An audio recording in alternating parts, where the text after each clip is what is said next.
ओंकारं बिंदु संयुक्तं नित्यं ध्यायन्ति योगिनः कामदं मोक्षदं चैव ओंकाराय नमो नमः। अविरल शब्दगणौघ प्रक्षालित सकल भूतल कलंका मुनिविरूपा सिद्धीर्था सरस्वतीर्तनो दुरितं अज्ञानतिमिरां ध्यानां ज्ञानाञ्जनशलाकया चक्षुरुन्मीलितं येन तस्मै श्रीगुरुवे नमः। श्री परम गुरुभ्यो नमः। परंपराचार्य गुरुभ्यो नमः। सकल कलुष विध्वंसकं श्रेयसां परिवर्धकं धर्म संबंधकं भव्य जीवमना प्रतिबोधकारकमिदं शास्त्रं श्री मूलाच कर्णान्विक दीपक नामधेयमस्य मूल ग्रंथकर्तार श्री सर्वज्ञ देवा सुदुत्तर ग्रंथकर्तार श्री गंधर्देवा प्रतिगंधर्देवा तेषामुचोनुसार मासाद्य निमिचंद्राचार्येण विरचितम् इदं शास्त्रं श्रोतार सावधानतया शृण्वन्तु। मंगलं भगवान् वीरो मंगलं गौतमो गणी मंगलं कुन्दकुन्दाद्यो जैनधर्मोऽस्तु मंगलं सर्वमंगलमांगल्यं सर्वकल्याणकारकं प्रधानं सर्वधर्माणां जैनं जयतु शासनं वंदे विद्यासागरं वंदे सन्मति।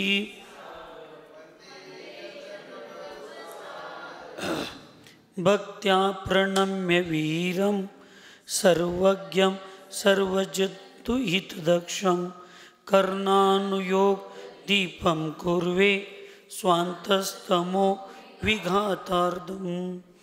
पंच परमेष्टि भगवान की, अहिंसामय विश्व धर्म की, सिद्धांत शास्त्र की, चारित्र चक्रवर्ती 20वीं सदी के प्रथमाचार्य शांति सागर जी महाराज की, संत शिरोमणि आचार्य गुरुवर विद्यासागर जी महाराज की, शांत मूर्ति वसल रत्नाकर आचार्य गुरुवर सन्मति सागर जी महाराज की, 3 कम 9 करोड़ महामुनि राजों की, आज के आनंद की।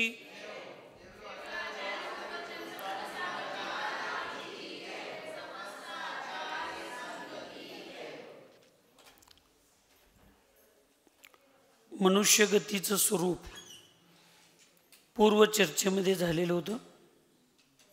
आज देवगतीचं स्वरूप इथं समजावून घ्यायचं आहे।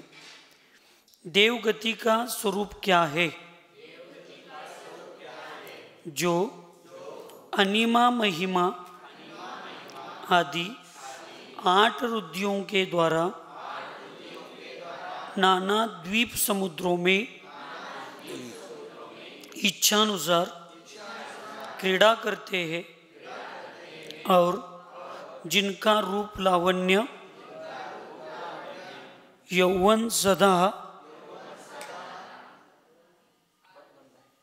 यौवन आदि सदा प्रकाशमान रहता है उन्हें देव कहते हैं और उनकी गति को देवगति कहते हैं। इनके भवनवासी, व्यंतरवासी, ज्योतिषी और वैमानिक ये 4 भेद है। भवनवासी और व्यंतर देवों का निवास इस पृथ्वी के नीचे स्थित रत्नप्रभा पृथ्वी के खर भाग और पंख भाग में है एवं मध्यलोक में भी है। ज्योतिषी देवों का निवास इस पृथ्वी से 790 योजन की ऊंचाई से लेकर 900 योजन की ऊंचाई तक है। वैमानिक देवों का निवास 16 स्वर्ग, 9 ग्रवेक और 9 अनुदिश तथा 5 अनुत्तर विमानों में है। सरल परिणाम, धर्म ध्यान तथा शुभोपयोग रूप भावों से जीव देवगति में उत्पन्न होते है। जे अनिमा, महिमा, गरिमा आदी 8 रिद्धी आहेत. किती? त्या 8 रुद्धी यांच्याद्वारे हे देवगतीतले जीव असतात. ते नाना द्वीप आणि समुद्रांच्या मध्ये, जे द्वीप आणि समुद्र आहेत मध्यलोकामध्ये, एक द्वीप एक समुद्र, एक द्वीप एक समुद्र, असे किती द्वीप आहेत? 8 द्वीप आणि 8 समुद्र. हां, असंख्यात आहेत काय? बर, हुशार आहे सगळी. असंख्यात द्वीप आणि असंख्यात समुद्र. त्या असंख्यात द्वीप आणि समुद्रामध्ये हे नाना प्रकारची क्रीडा करतात. म्हणजे खेळायला जातात असं घ्यायचं नाही. क्रीडा करतात म्हणजे प्रवास करतात, फिरतात, तिकडे जातात. कोण भगवंतांच्या अभिषेकसाठी जात असतील, कोण धर्मधज्ञान करण्यासाठी जात असतील, कोण मौज मजा मस्ती करण्यासाठी जात असतील. तर हे देव असतात, ते जातात. हे कुठले देव जातात? भवनवासी, व्यंतरवासी आणि वैमानिकवासी, हे 3च देव इकडं तिकडं सगळे फिरत असतात. ज्योतिषवासी देव असतात ते त्यांच्या त्यांच्या ठिकाणी जे असतात ते आपल्या आपल्या नियमित ठरलेल्या जागेमध्ये ते विमानामध्ये काय करत असतात? परिक्रमण रूप फिरत असतात. तर त्यांचं रूप कसं असतं? रूप म्हणजे काय? हे जे सौंदर्य, लावण्य रूप असतं ते सदैव यौवन म्हणजे तरुण असतात. म्हातारपण त्यांना, बालपण त्यांना जन्मल्याबरोबर अंतर्मुहूर्तामध्ये उपपात शय्येमध्ये ते 18 वर्षाच्या तरुण युवकासारखं त्याचं रूप, त्याचं लावण्य हे सदैव तरुण युवकांच्यासारखं असतं.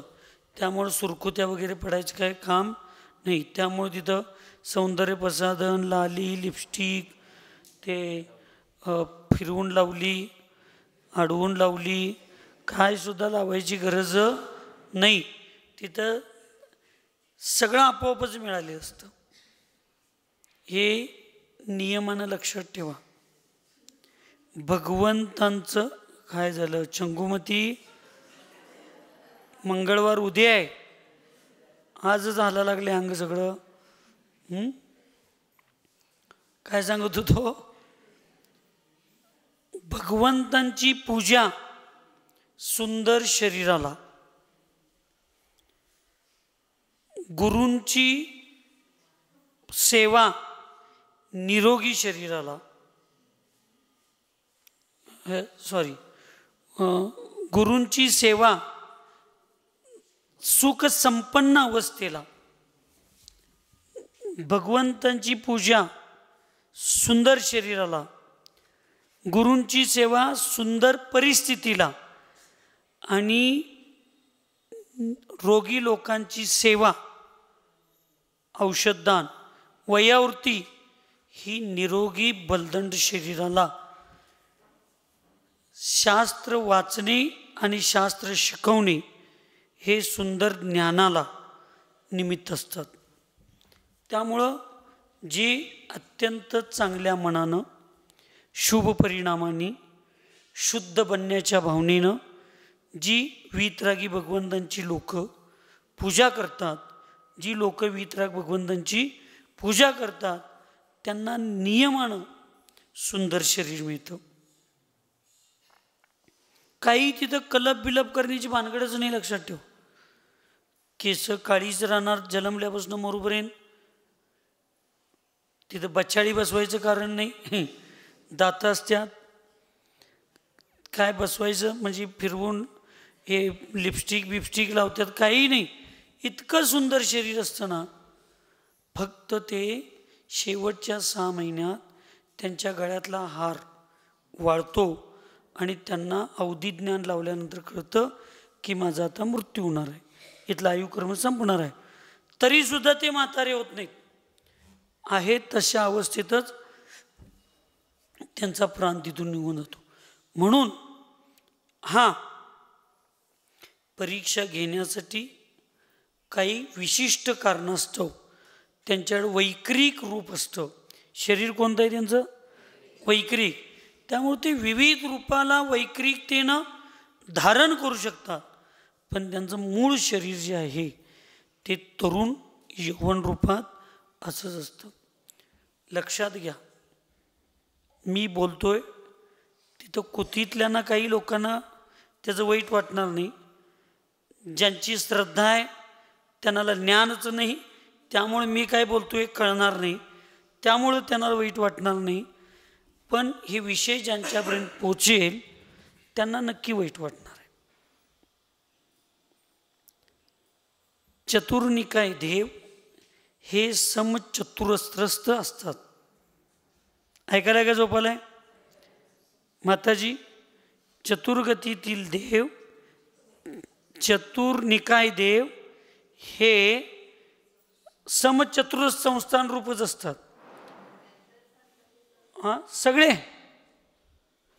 सगळे देव, मी काय म्हटलं, त्रास देण्यासाठी ते रूप धारण करू शकतात, पण मूळ शरीर त्यांचं पंचकल्याण पूजेत बघताय नाही.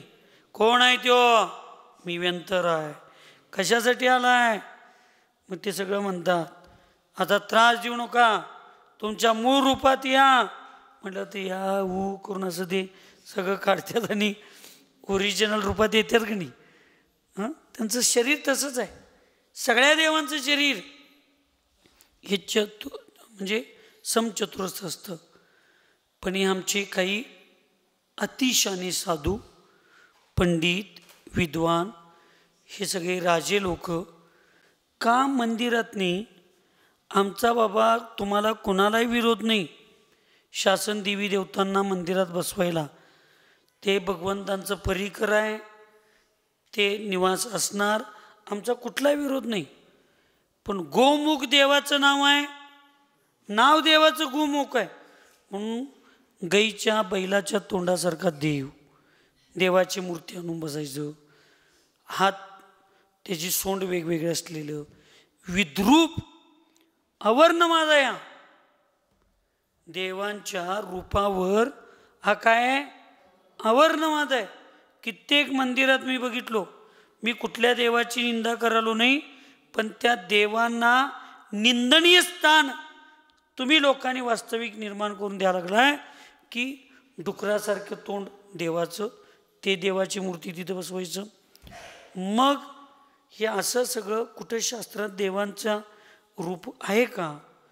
तुम्हाला बसवायचं आहे ना, तुम्हाला पद्मावती बसवायचं आहे, तुम्हाला ज्वालामालिनी बसवायचं आहे, आणि काय धर्मेंद्र बसवायचं आहे, अजून कुणाला खोटलं काय, ज्या ज्या भगवंतांच्या देवांच्या तीर्थंकरांच्या शासन तुम्हाला त्या मंदिरात बसवायचंच आहे ना, बसवा.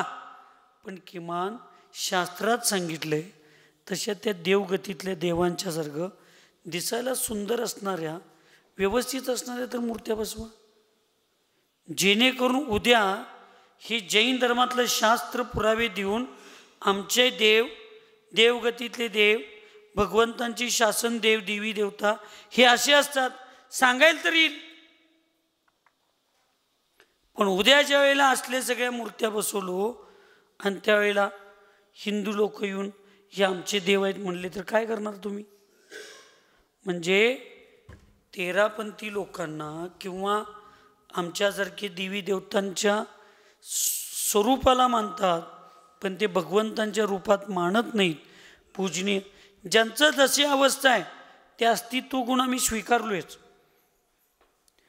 पण आमच्यासारख्यांना काहीतरी स्पर्धा करायचं, ईर्ष्या करायचं आणि आमच्यासारख्यांना खोटं ठरवण्याच्या भावनेमध्ये जाऊन तुम्ही एवढे खोटे धर्म करायला लागला की भगवंत इथं सांगितलंय, कुठलंही ग्रंथ काढा तुम्ही, देवगतीतल्या देवाचं रूप कसं असतं?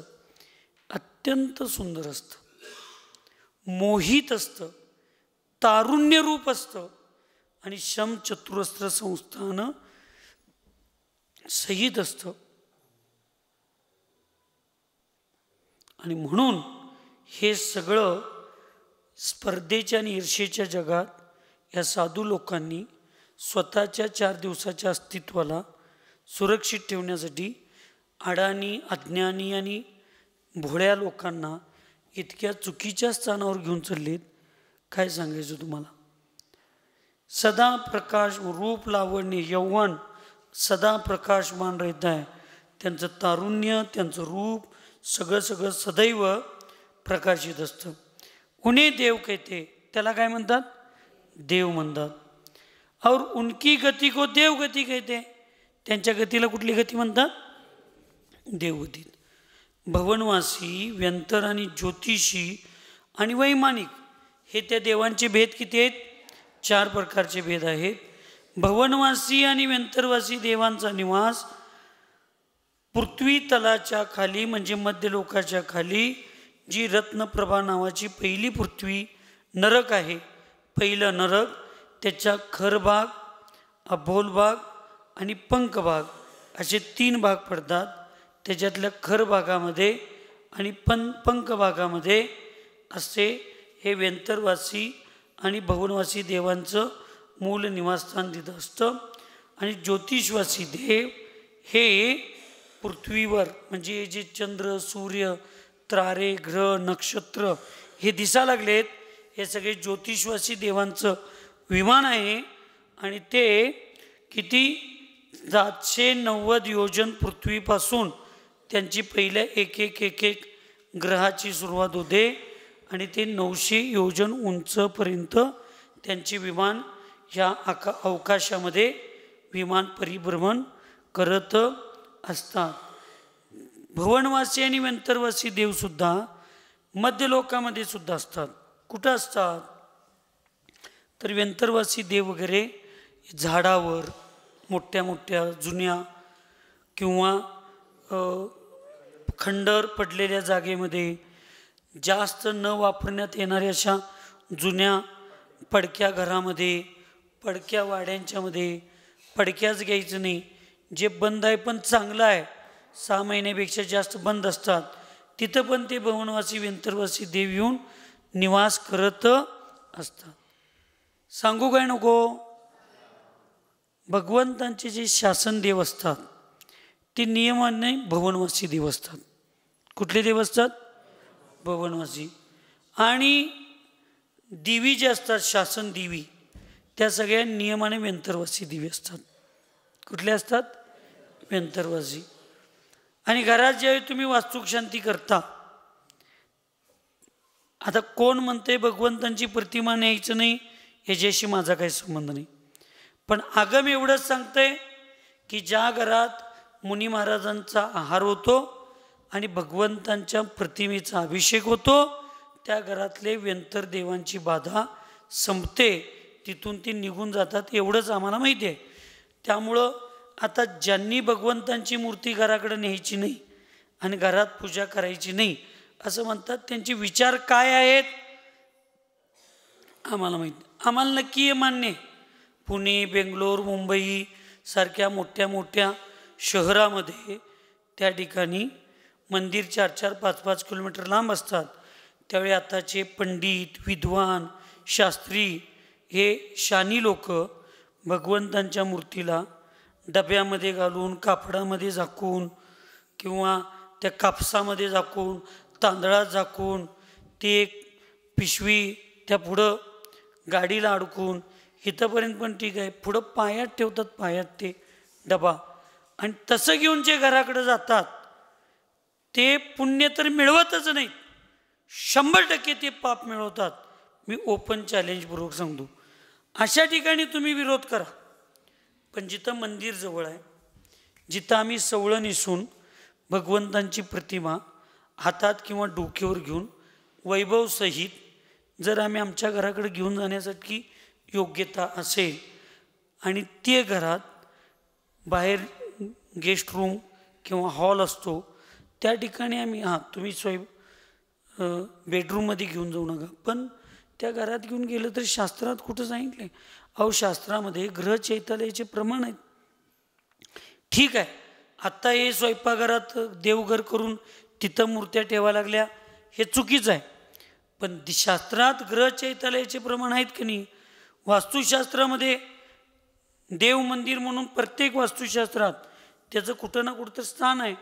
मग ते घराच्या सगळ्यात वरच्या मजल्यावर तर एक, नाही तर घराच्या अंगणात समोर जी जागा मोकळी असते त्या अंगणात आपल्या घराच्या भिंतीचा स्पर्श संयोग न येता बाजूला तुम्ही करू शकता. त्यामुळं ग्रह चैत्यालयाला विरोध, अहो तुमच्या उपगुण अंगाचं जे उदाहरण येतं समंतभद्र आचार्यांनी रत्नकंडक श्रावकाचारमध्ये, ते एक चोर क्षुल्लकाचं रूप घेऊन येतो आणि ते छत्रत्रय काय चोरून घेऊन जातो. त्या शेडजीच्या घरात ग्रह चैत्यालय होतं काय, ते गावाचं चैत्यालय होतं? हां, मग एवढ्या आगमात प्रमाण आहेत. आणि परत आम्ही ग्रह चैत्यालय नसतंय, घरात प्रतिमा न्यायची नसत्या, घरात मंदिर तयार करायचं नसतंय. म्हणजे आम्ही किती, आणि दोन्हीकडं एवढा हट्टात चालू आहे ना. ही लोक एकदम ह्या टोकाचं बोलायला लागलेत आणि ही लोक एकदम ह्या टोकाचं, आणि बिचारे आमच्यासारखे तुमच्यासारखे गरीब लोक मधी फिसत बसलेत, म्हणजे दळत बसलेत. फार चुकीचं आहे. आगमाप्रमाणेच बोललं पाहिजे. आगमात प्रमाण आहे तर त्याला विरोध करू नका. चुकीच्या गोष्टीला, शिथिलाचाराला, चुकीच्या गोष्टींना तुम्ही नक्की विरोध करा, पण ती गोष्टच शास्त्रात नाही असं म्हणणं अवर्णवादाचं प्रमाण, अवर्णवाद केल्यागत होतं. म्हणून त्या ठिकाणी मी सांगत होतो की घरात वास्तुक शांती, नवीन घर बांधतो. अजून पण आपल्या गावातनी खेड्यातनी परंपरा आहे, प्रत्येक श्रावणात घराकडे मूर्ती नेऊन भगवंतांची पूजा करतात. हिंदू धर्मात सत्यनारायणची पूजा करतात. आपल्या धर्मात भगवंतांची मूर्ती नेऊन भगवंतांची पूजा करून काही जण शांतीनाथ विधान, वेगवेगळे विधान करतात की भगवंतांचं मूर्तीचं आभा मंडळ इथं राहू दे. हे सगळं करण्याच्या मागं कारण काय? वास्तविक हे करत असताना इथं जे व्यंतरवासी देव येऊन निवास झालेले आहेत त्या देवांना आता हे घर तयार झालेलं आहे. हे घर वितरागी भगवंतांच्या तीर्थंकरांच्या अनुयायाचं आहे, म्हणजे सम्यक दृष्टींचं आहे. आणि तुम्ही पण सम्यक दृष्टी आहात, म्हणजे तुम्ही तीर्थंकरांचे सेवक आहात, अनुयायी आहात. एक जर तुम्हाला इथं राहायचं असेल तर तुम्ही आम्ही मित्र आहे, तीर्थंकरांचे अनुयायी आहे, तुम्ही शांततेत राहा. अन्यथा तुम्ही आता दुसऱ्या ठिकाणी तुमचं निवासस्थान बघा आणि आम्हाला एक घर आता मोकळं करा. हे सांगण्याच्या निमित्तानंच ते न्यायचं असते. खरं कारण आहे, घर नवीन झाल्यावर पहिला मुनी महाराजांचा आहार का करायचा असतो? तर मुनी महाराजांच्या आहाराचं प्रमाण हे आहे की जैन वितरागी भगवंतांना मानणाऱ्या सम्यक दृष्टी वितरागी भगवंतांच्या अनुयायीचं हे घर आहे. आणि इथं आम्हाला कुणालाही, इथल्या लोकांना आम्हाला त्रास द्यायचं नाही, इथल्या लोकांना आम्हाला कोणाला विकल्प करायचं नाही. राहायचं असलं तर शांत राहायचं, नाहीतर उठून दुसरीकडे स्थान बघायचं. हे त्या देवांना सुद्धा एवढं कळतंय. ते प्रामाणिक आहेत, ते कधीही त्रास देत नाहीत, कुणालाही त्रास देत नाहीत. पण आम्ही त्यांना शांत करण्यासाठी जी विधी आहे तिथं नेऊन परत आम्ही तुम्हाला भेटतोय म्हणून पूजा करत बसतोय. वास्तुक शांतीला देईन असं सगळ्यांच्या मूर्त्यातीन घेऊन जाऊन सगळ्या करून. म्हणून आपण सगळ्यांनी अत्यंत हे धर्म काय आहे, हे शास्त्र काय आहेत, हे आगम काय आहेत, हे कशासाठी सांगतात, काय सांगतात, कोणासाठी सांगतात, याचा अर्थ काय होतोय, ह्या कुठल्याही गोष्टींचा विचार न करता आपण वागतो. म्हणून मध्य लोकामध्ये सुद्धा व्यंतरवासी आणि भवनवासी देवांचा वास असतो.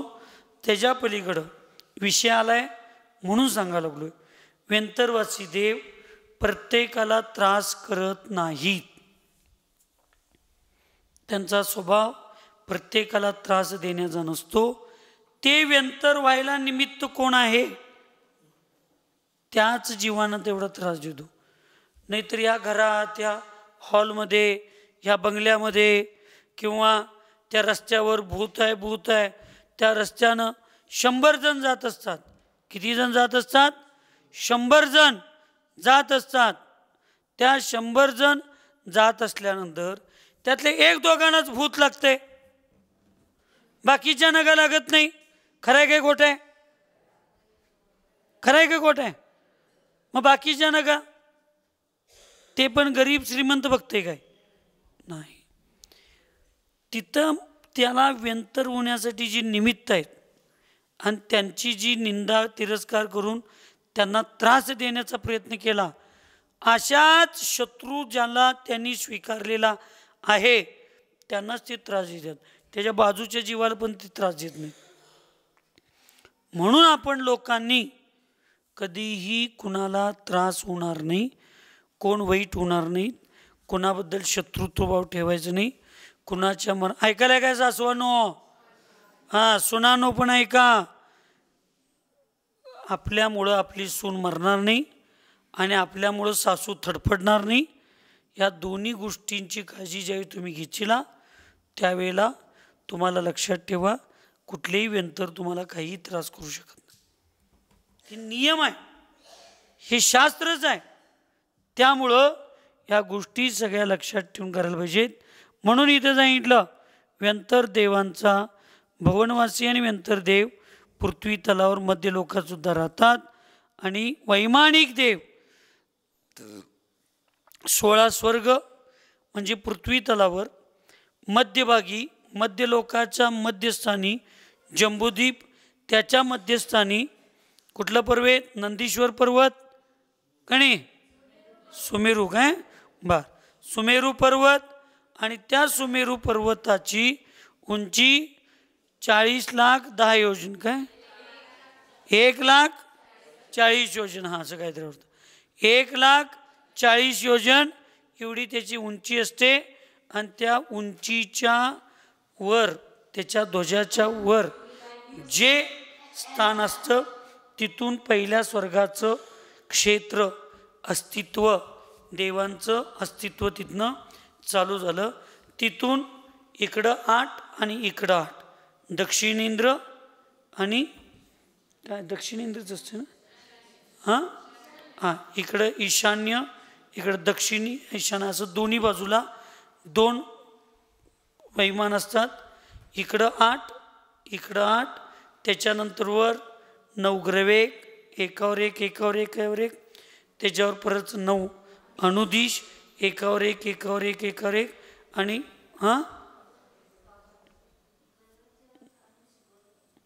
आणि 5 अनुत्तर जे असतात विमान ते आजूबाजूला असतात.